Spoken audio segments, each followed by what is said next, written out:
하나님의 말씀을 봉독하겠습니다.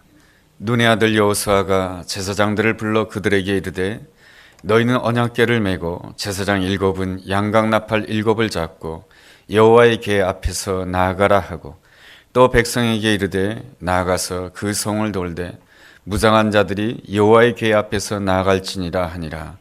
여호수아가 백성에게 이르기를 마침에 제사장 7은 양각나팔 7을 잡고 여호와 앞에서 나아가며 나팔을 불고 여호와의 언약궤는 그 뒤를 따르며 그 무장한 자들은 나팔 부는 제사장들 앞에서 행진하며 후군은 궤 뒤를 따르고 제사장들은 나팔을 불며 행진하더라.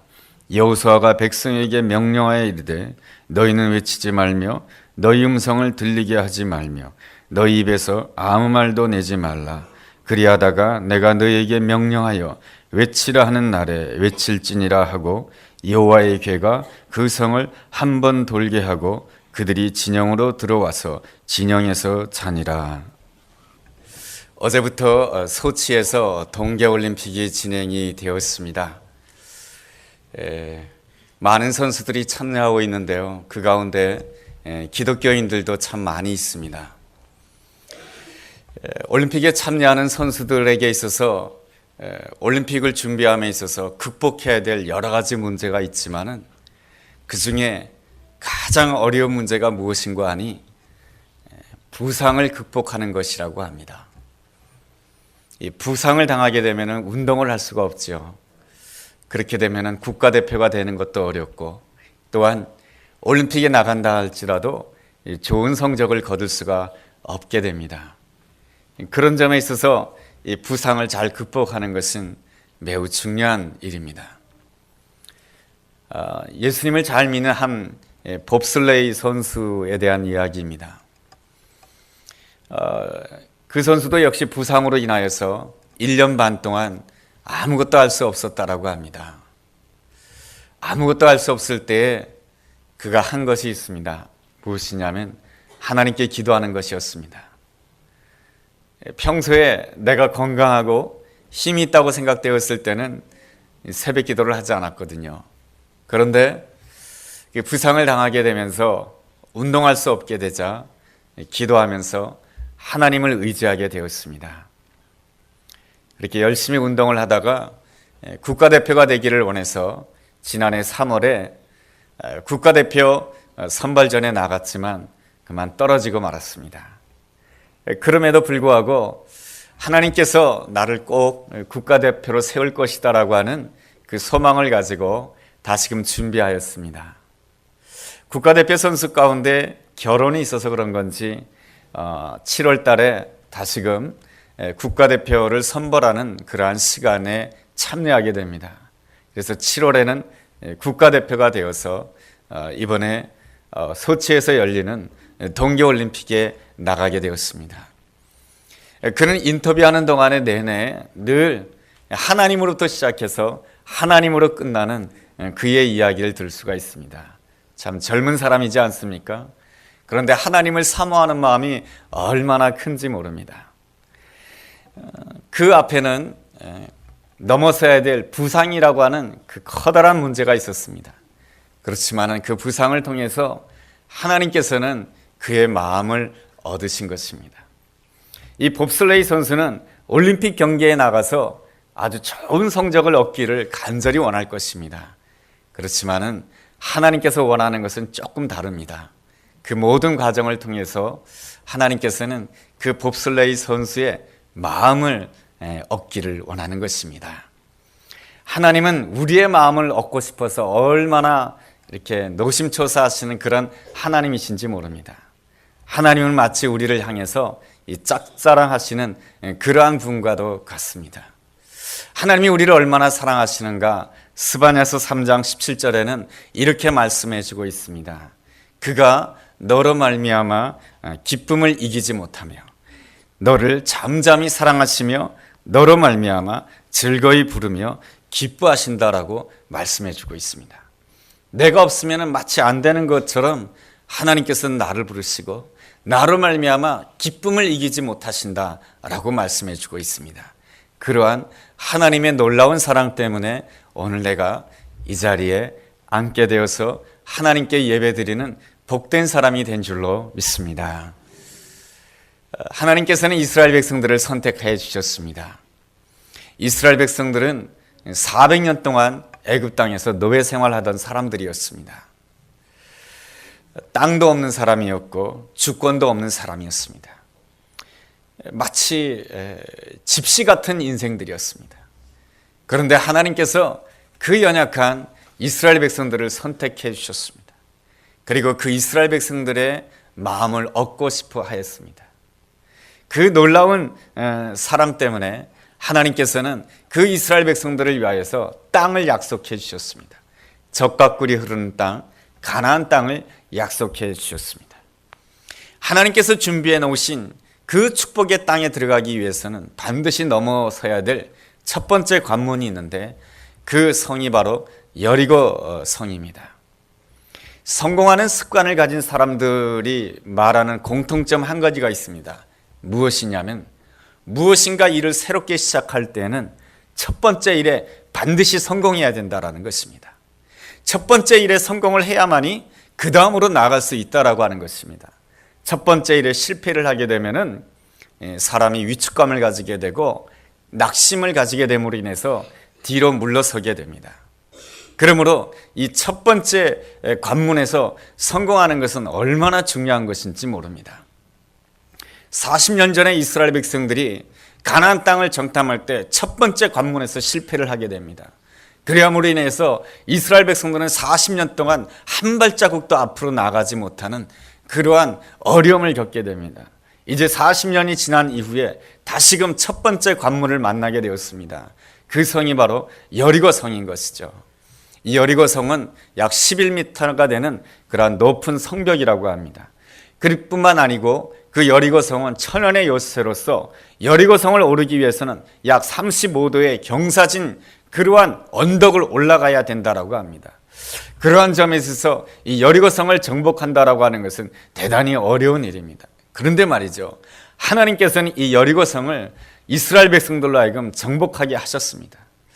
어떻게 이스라엘 백성들은 이 첫 번째 관문을 승리할 수가 있었겠습니까? 우리 앞에 어떠한 문제가 있습니까? 그 문제를 넘어서야만이 다음 단계로 나갈 수 있다라고 한다면 오늘 우리는 하나님께서 오늘 우리에게 주신 이 여호수아서 6장의 말씀을 특별히 주목해 볼 필요가 있습니다.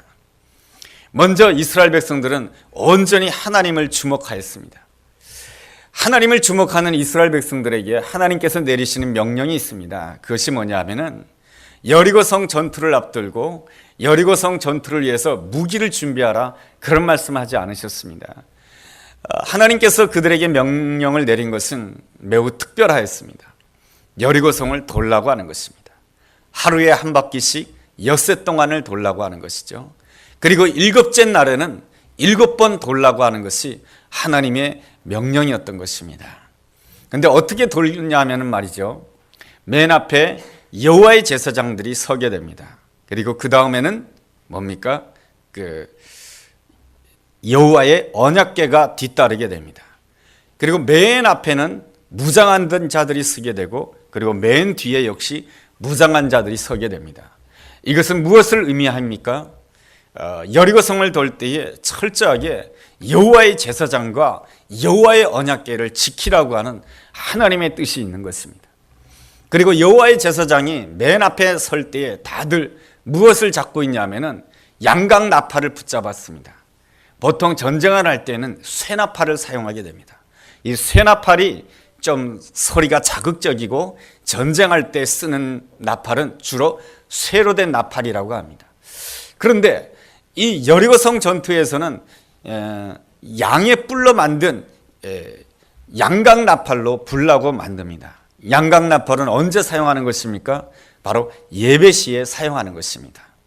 그러므로 이스라엘 백성들에게 있어서 여리고성 전투는 단순하게 세상 사람들처럼 전쟁하는 것이 아니고 이스라엘 백성들에게 제사장을 앞세우고 그들로 하여금 양각 나팔을 불게 한 것은 세상 사람들의 전쟁이 아니고 이것은 바로 예배라고 하는 것입니다. 바로 예배에 승리할 때만이 이스라엘 백성들은 승리할 수 있음을 하나님께서는 이스라엘 백성들에게 가르쳐 주기 위한 것입니다.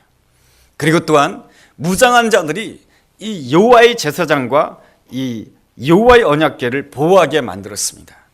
그것은 이스라엘 백성들로 하여금 철저하게 하나님의 말씀을 보호하라고 하는 하나님의 뜻이 있는 것입니다. 하나님의 말씀을 보호한다라고 하는 것은 무엇입니까? 철저하게 하나님 말씀에만 소망을 두라고 하는 것입니다. 세상 사람들은 이렇게 말합니다. 뭐니 해도 돈이 있어야 된다라고 말이죠. 우리도 그렇지 않습니까? 돈이 얼마나 중요합니까? 그러나 예수님께서는 우리에게 말씀해 주십니다. 사람이 떡으로 살 것이 아니고 하나님의 말씀으로 살 것이니라 라고 말씀해 주고 있습니다. 그러므로 우리는 항상 어떠한 형편 가운데 있다 할지라도 나에게 하나님의 말씀이 주어진다라고 한다면 내가 이 하나님의 말씀으로 인하여 내가 살 것을 믿습니다. 이러한 아름다운 믿음이 있어야 되는 것입니다. 호세아서 2장 15절 말씀을 읽어본다라고 한다면 참 아름다운 말씀이 있습니다. 이런 말씀이 있는 것이죠. 아골골짜기가 소망의 문이 되게 할 것이다. 이런 말씀이 있습니다. 이 호세아 선지자는 북이스라엘이 망해져 갔을 때에 하나님께서 세우신 하나님의 사람 호세아입니다. 이스라엘 백성들은 마치 아골골짜기로 들어가는 것과 같았습니다. 아골이라고 하는 뜻은 고통이라고 하는 뜻이고 그리고 죽음이라고 하는 뜻을 가지고 있습니다.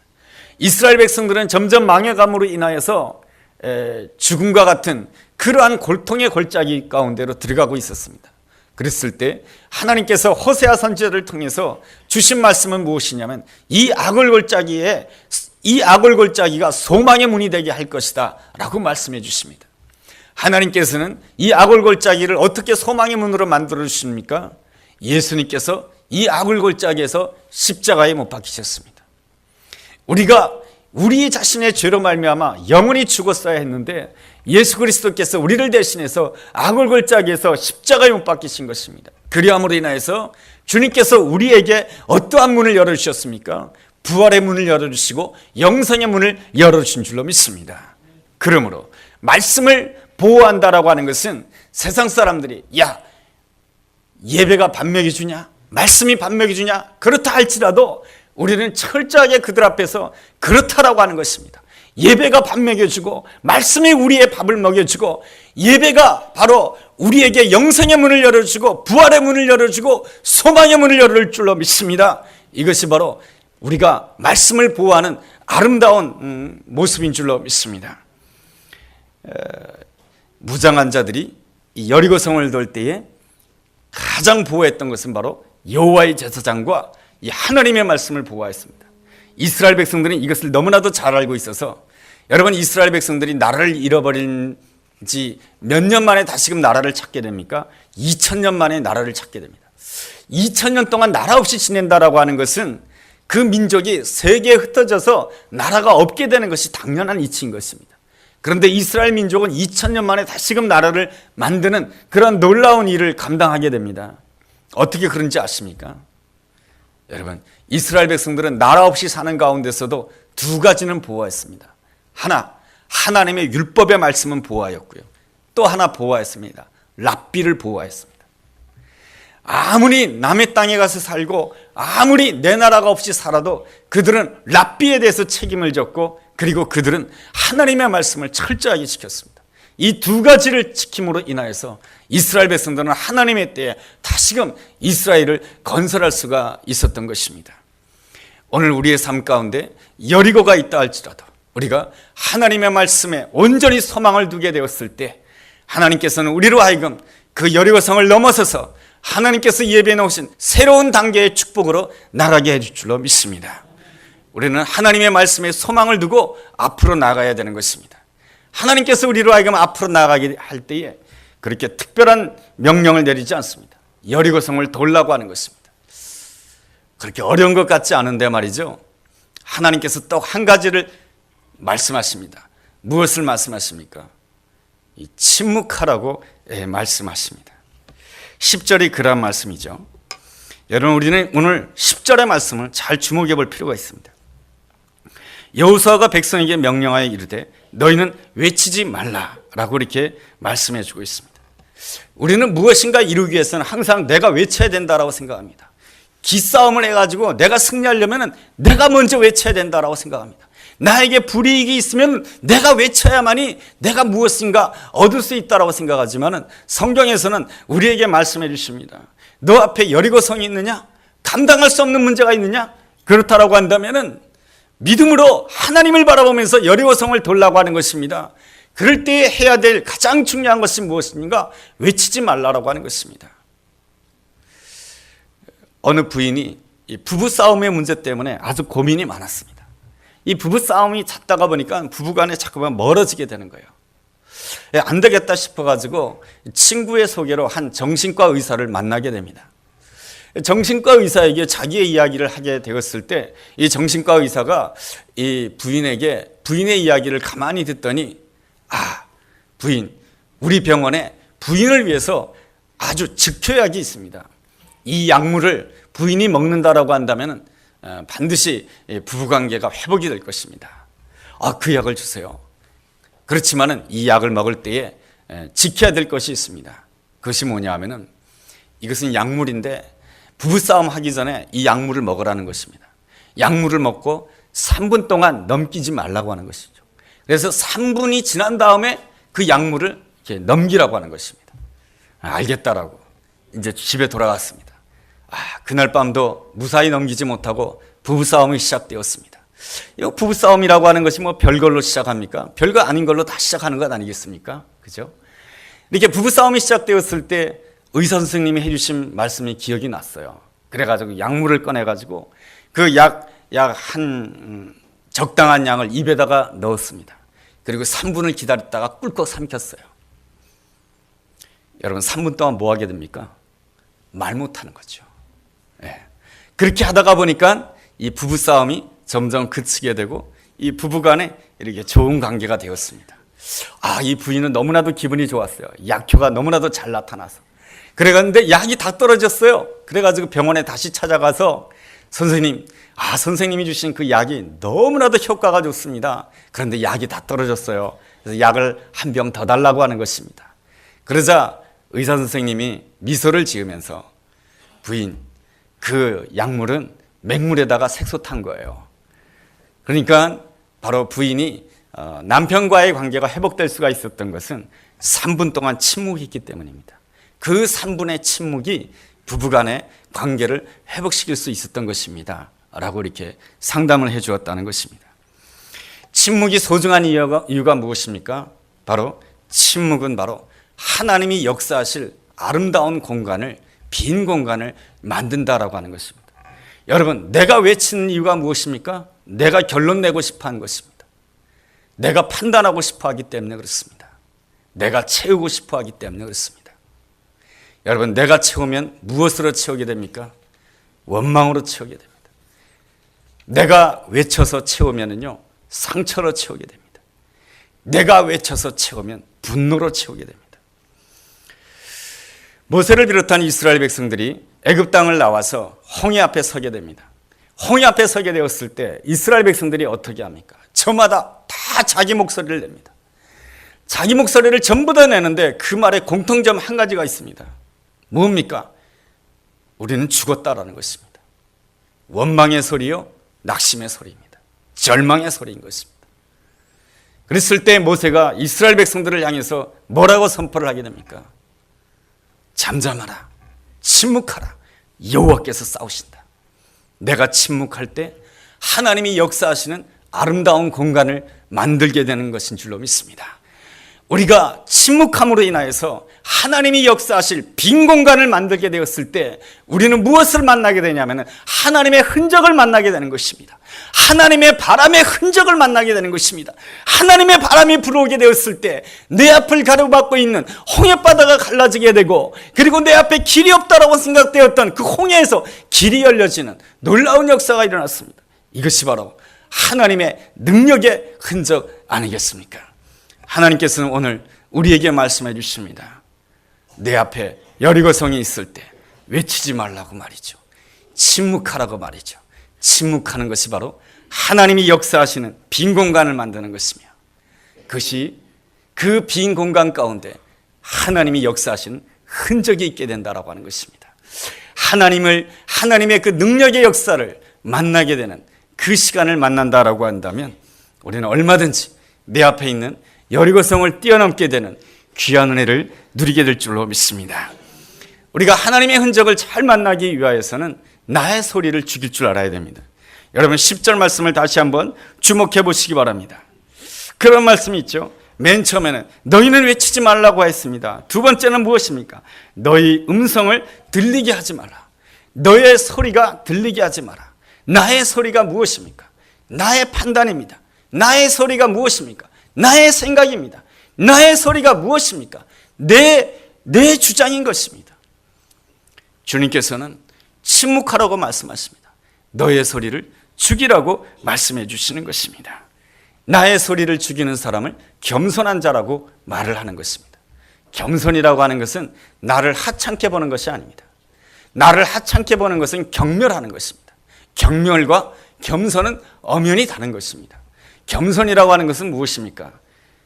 나를 하찮게 보는 것이 아니고 나를 객관적으로 보는 것입니다. 누가 나를 진실로 객관적으로 볼 수 있습니까? 나를 창조하신 하나님만이 나를 진실로 객관적으로 볼 수 있는 분이 나의 하나님 한 분뿐이신 것입니다. 그러므로 겸손한 사람들은 다른 사람들이 나에게 무엇이라고 말하건 그것에 대해서 너무 관심을 기울이지 않습니다. 왜냐하면 자기를 객관적으로 볼 줄 알기 때문에 그런 것이죠. 다윗이 그렇지 않습니까? 다윗은 참 겸손한 사람이었습니다. 그가 엘라 골짜기에 이르게 되었을 때에 주변에 있는 사람들이 다윗에 대해서 이렇게 말합니다. 특별히 장형 엘리압은 다윗을 보면서 네가 전쟁을 구경하러 왔구나. 쓸데없이 왜 왔느냐. 빨리 양이나 치러 가라. 이것이 바로 엘리압의 말이었던 것입니다. 그리고 이스라엘 군대를 이끌고 있는 사울 왕은 무엇이라고 말했습니까? 너는 저 골리앗 장군과 적수가 되지 않는다. 너는 어린아이다. 너는 빨리 뒤로 가라. 이것이 바로 사울 왕의 말이었습니다. 그러나 다윗은 그렇게 하지 않습니다. 다윗은 겸손한 자였습니다. 모든 것을 하나님이 보시듯이 하나님의 관점으로 모든 것을 보는 사람이었습니다. 그러기에 그는 사무엘상 17장 36절에서 이렇게 선포하고 있습니다. 주의 종이 사자와 곰도 쳤은즉 살아계신 하나님의 군대를 모욕한 이 할례받지 않은 블레셋 사람이니까 그가 그 짐승의 하나같이 될 것입니다. 하나님께서 주의 종에게 함께 해주셨을 때에 사자나 곰도 쳤습니다. 저 하나님을 모독하고 있는 저 블레셋 사람도 짐승이나 똑같은 존재인 것입니다. 짐승과 같이 내 앞에 쓰러졌던 사자와 곰같이 그도 쓰러질 것입니다. 이것이 바로 다윗의 선포였던 것입니다. 다윗의 아름다운 점이 무엇입니까? 다윗이 승리할 수 있었던 점이 무엇입니까? 침묵하였기 때문에 그런 것입니다. 침묵이라고 하는 것은 무엇입니까? 바로 사람들이 나를 어떻게 보는지 그렇게 보는 것이 아니고 단순하게 나를 하찮게 보는 것이 아니고 침묵한다라고 하는 것은 겸손하게 나를 보는 것입니다. 하나님의 관점으로 나를 보는 것입니다.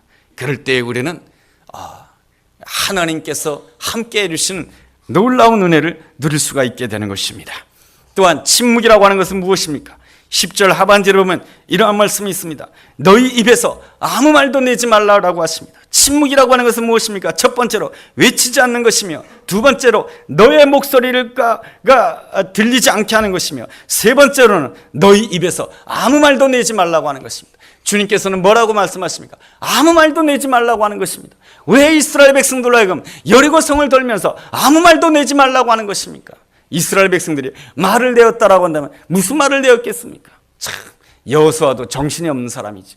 우리로 하여금 전쟁을 준비하게 하진 않고 이렇게 여리고성을 돌게 하라니 이 여호수아가 잘못돼도 한참 잘못되었지. 우리가 이렇게 쓸데없이 하루에 한 바퀴씩 도는 것이 무슨 소용이 있단 말인가? 이스라엘 백성들이 입을 열었다라고 한다면 그들의 입에서는 불평의 소리가 나왔을 것이고 비난의 소리가 나왔을 것입니다. 그러나 주님께서는 그들에게 명령하십니다. 침묵하라고 말이죠. 아무 말도 내지 말라라고 하는 것입니다. 그러므로 침묵한다라고 하는 것은 무엇입니까? 아무 말도 내지 않는 것이며 침묵한다라고 하는 것은 무엇입니까? 내가 누군가에 대해서 비난하는 말을 절대로 하지 아니하고 누군가에 대해서 판단하는 말을 하지 않고 내가 내 옆에 있는 사람과 대화를 하는 것입니다. 그리고 나서 어떻게 하라고 하십니까? 여러분 10절 하반절에 보면 이런 말씀이 있습니다. 내가 너희에게 명령하여 외치라 하는 날에 외칠지니라. 하나님께서는 말씀하십니다. 아무 말도 하지 말고 내가 외치라고 할 때 외치라고 하는 것입니다. 뭐를 외치라고 하는 것입니까? 하나님의 승리를 외치라고 하는 것이고 하나님이 하시고자 하는 일을 외치라고 하는 것입니다. 예수님께서 제자들과 함께 길을 가시다가 나면서 소경된 자를 보았습니다. 그랬을 때 주변에 있던 사람들이 이렇게 말을 합니다. 저 사람이 왜 저렇게 된 것입니까? 자기의 부모의 죄 때문입니까? 아니면 자기 자신의 못난 점 때문에 저렇게 된 것입니까? 그랬을 때 예수님께서 뭐라고 대답하시는 것입니까? 그것이 아니다. 저가 저렇게 된 것은 하나님이 하시고자 하는 일을 나타내기 위한 것이다. 이것이 바로 예수님의 침묵인 것입니다. 예수님께서는 옆에 있는 사람과 이야기했을 때, 누군가를 바라보았을 때, 누군가의 불행을 바라보았을 때, 누군가의 못난 점을 바라보았을 때 그 못난 점에 대해서 판단하고 정죄하고 비난하는 말을 하지 아니하고 하나님의 큰 일을 말씀하시고 하나님이 하시고자 하는 일을 말씀하신 것입니다. 그럴 때 그 속에서 하나님의 위대한 역사가 일어나는 것이죠. 그 아름다운 약속이 마태복음 18장 19절에 나와 있습니다. 너희 중에 두 사람이 땅에서 합심하여 무엇이든지 구하면 하늘에 계신 내 아버지께서 그들을 위하여 이루게 하시리라.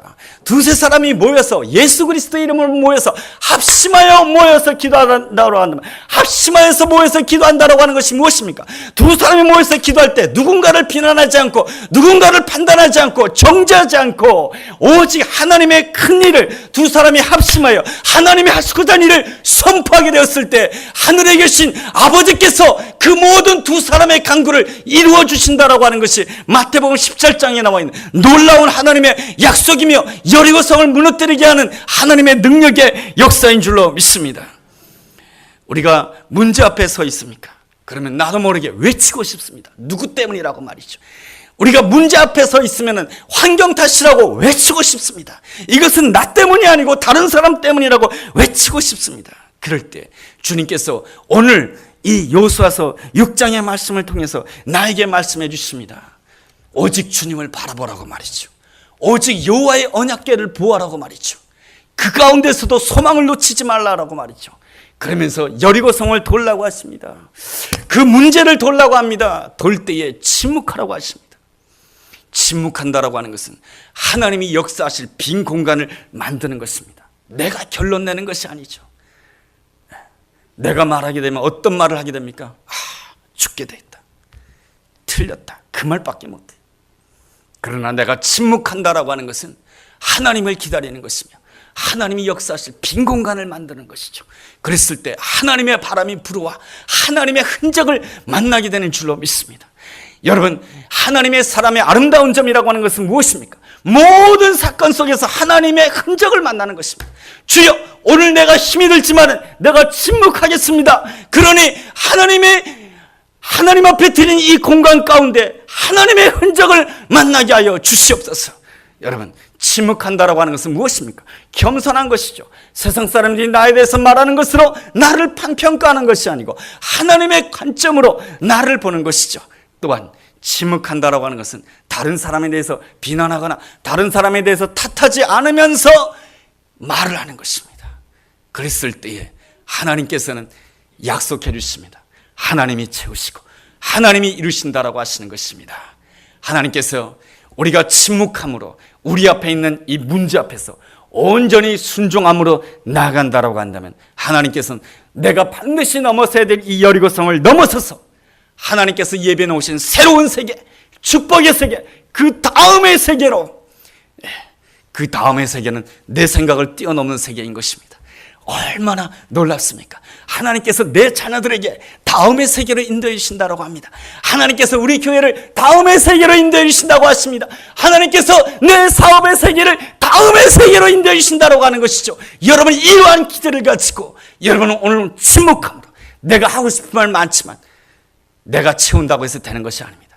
침묵함으로 순종하게 되었을 때 여리고를 넘어서서 하나님이 예비해 놓으신 다음의 세계, 적과 꿀이 흐른 땅으로 인도함 받는 우리 모두가 되기를 주님의 이름으로 축원합니다. 기도하겠습니다. 하나님 아버지, 감당하기 힘든 문제가 있지만 오직 주님을 바라보며 낙심을 선택하지 않게 도와주시고 말씀을 의지하여 소망을 선택하는 우리 모두가 되게 하여 주시옵소서. 내 안에 참 감당하기 힘든 일이 있고 왜 나에게 이러한 일이 일어났을까? 그런 아픔이 있다 할지라도 오직 그리스도를 바라보며 예수 그리스도를 바라보며 침묵함으로 전진하는 저희들 되게 하여 주옵소서. 그래야므로 인하여서 하나님이 역사하시는 공간을 만들며 하나님의 흔적을 만나는 공간을 만드는 지혜로운 사람 되게 하여 주옵소서. 우리가 어떠한 형편 가운데 있다 할지라도 비난의 말, 원망의 말을 삼가하게 하여 주시고 하나님의 큰 일을 먼저 말하는 우리가 되게 하여 주시옵소서. 그리함으로 인해서 우리가 넘어서야 될 여리고성을 넘어서서 다음 단계로 나아가는 저희들의 가정, 저희들의 교회, 저희들의 삶의 자리가 되도록 주여 축복하여 주시옵소서. 예수님의 이름으로 기도했습니다. 아멘.